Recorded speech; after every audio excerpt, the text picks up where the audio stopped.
कुछ दावेदार अभी से कस रहे हैं कमर। दोस्तों नमस्कार।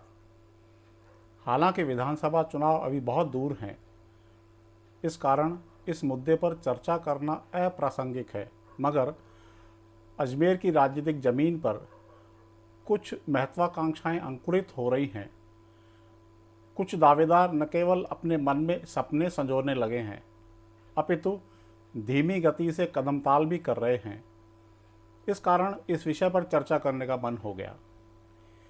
समाज सेवा में अग्रणी इन चंद लोगों में पहला नाम है हरीश गिदवानी का, जिन्हें हरीश पैन वाले के नाम से जाना जाता है। वे लगातार किसी न किसी सामाजिक गतिविधि से जुड़े हुए हैं, लेकिन समाज सेवा और राजनीति के बीच मात्र 2 फीट की दीवार होती है, जिससे कोई समाज सेवी कभी भी लांघ सकता है। मोटे तौर पे वे भाजपा के कुछ नज़दीक हैं। इस कारण उनका सपना साकार हो पाएगा, इसको लेकर तनिक संदेह व्यक्त किया जा सकता है। वजह यह है कि मौजूदा विधायक वासुदेव देवनानी के अजमेर उत्तर से लगातार 4 बार जीतने के बाद 5वीं बार उनका टिकट करने का कोई कारण नज़र नहीं आता।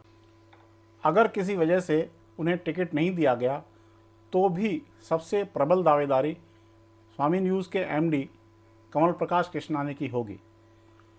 उनके अतिरिक्त महेंद्र तीर्थानी की अंडरग्राउंड दावेदारी भी किसी से छिपी हुई नहीं है।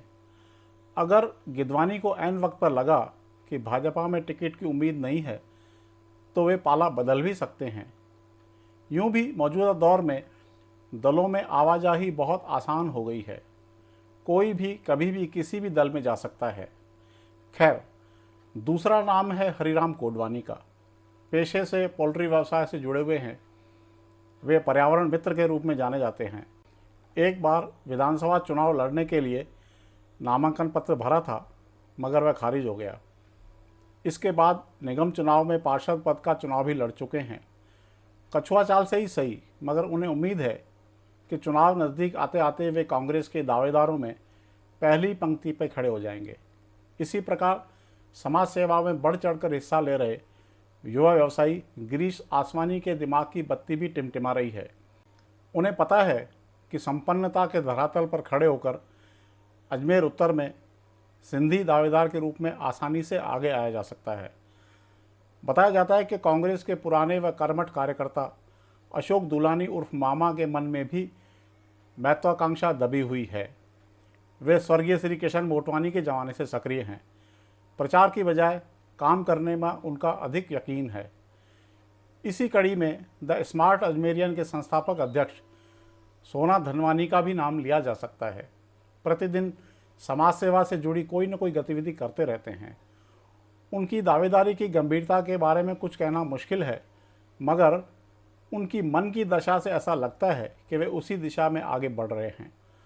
हो सकता है कुछ और स्वप्नद्रष्टा भी हों, मगर फिलहाल उजागर नहीं हुए हैं। रहा सवाल पुराने दावेदारों का, तो उनके नाम सबको पता हैं। उनमें से रेलवे कर्मचारी नेता मोहन चेलानी व डॉक्टर लाल थदानी इस बार खुलकर सामने आ सकते हैं, क्योंकि दोनों की सरकारी नौकरी तब तक पूरी हो चुकी होगी। कुछ को भ्रम है कि टिकट बिकता है, इस कारण कुछ अनजान धन्ना सेठ ऐन वक्त पर धरती से बाहर आ सकते हैं। रहा सवाल अजमेर दक्षिण का, तो वहाँ श्रीमती अनीता बघेल लगातार 4थी बार जीतने के कारण 5वीं बार भी भाजपा टिकट की प्रबल दावेदार होंगी। कांग्रेस की बात करें तो वहाँ हेमंत भाटी तो प्रबल दावेदार हैं ही, उसके अतिरिक्त जो अन्य दावेदार पिछली बार थे वे भी इस बार दावेदारी कर सकते हैं।